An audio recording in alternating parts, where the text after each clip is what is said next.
কাঁঠাল ভালো না বাসলেও কাঁঠালের বীজটা কিন্তু মোটামুটি সবাই ভালোবাসে। আজকে আমি কাঁঠালের এই বীজগুলো দিয়ে একটা দারুণ রেসিপি তোমাদের সাথে শেয়ার করব। হ্যালো বন্ধুরা, আমি অর্পিতা, আমার চ্যানেল ড্রিম কিচেনে সবাইকে স্বাগত জানাই। তাহলে চলুন রান্নাটি ঝটপট শুরু করা যাক। ভিডিওটি শেষ পর্যন্ত দেখতে থাকুন। আমি প্রথমে কাঁঠালের বীজগুলোকে ভালো করে ধুয়ে প্রেসার কুকারের মধ্যে সেদ্ধ বসিয়ে দিয়েছি। কাঁঠালের বীজগুলো আমার খুব ভালোভাবে সেদ্ধ হয়ে গেছে। এবার এগুলোকে আমি পরিষ্কার করে নিচ্ছি। কাঁঠালের বীজগুলো পরিষ্কার করা কিন্তু একটুখানি ঝামেলা থাকে, তাই এভাবে সেদ্ধ করে নেবেন। দেখবেন খুব সহজেই কিন্তু এগুলো পরিষ্কার করা যাচ্ছে। খোসাগুলো খুব সহজে এরকম হাতের মধ্যে কিন্তু খুলে আসবে।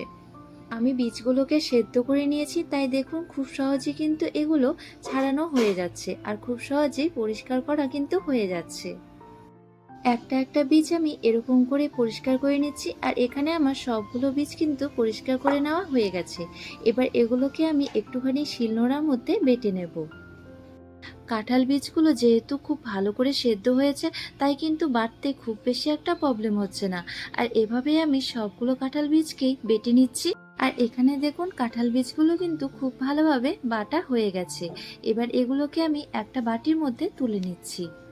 কাঁঠাল বীজগুলো তো বেটে নেওয়া হয়ে গেল। এবার আমি বাকি কাজটুকু করে ফেলছি। এখানে আমি কড়াই বসিয়ে দিয়েছি, আর কড়াইয়ের মধ্যে সর্ষের তেল দিয়ে দিলাম। তেলটা গরম হয়ে আসলে এর মধ্যে আমি দিয়ে দেব কেটে রাখা পেঁয়াজ, সাথে আছে শুকনো লঙ্কা, আর দেব রসুন। এবার এগুলোকে কিন্তু খুব ভালো করে ভেজে নিতে হবে। পেঁয়াজ লঙ্কাগুলোর সাথে আমি স্বাদ মতো লবণ আর এখানে পরিমাণ মতো হলুদটা দিয়ে দিচ্ছি। এবার এগুলোকে খুব ভালো করে ভেজে নেব। পেঁয়াজ লঙ্কাগুলো আমার খুব ভালোভাবে ভাজা হয়ে গেছে। এবার এগুলোকে আমি তুলে নিচ্ছি। পেঁয়াজ লঙ্কাগুলো এখানে আমি তুলে নিয়েছি। এবার এর মধ্যে আমি বেটে রাখা কাঁঠাল বীজগুলোকে দিয়ে দিচ্ছি। তারপর কিন্তু খুব ভালো করে এটাকে আমি মাখিয়ে নেব। কাঁঠাল বীজটা যদি খুব বেশি ড্রাই মনে হয়, তাহলে কিন্তু হালকা একটুখানি জল দিয়েও সেটাকে ভালো করে মাখিয়ে নিতে পারেন। আবার একটুখানি তেলও দিতে পারেন, তাহলে কিন্তু খুব ভালোভাবে এটা মাখানো হয়ে যাবে।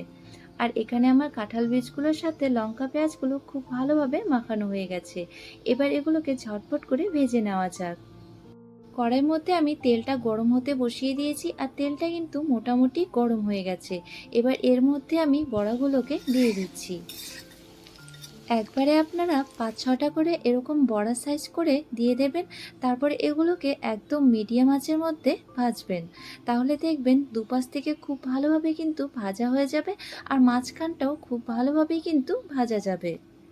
গ্যাসের ফ্লেমটাকে হাইতে করবেন না, তাহলে কিন্তু ওপরের দিকটা হয়তো ভাজা হবে, কিন্তু ভেতরটা সেভাবে ভাজা যাবে না।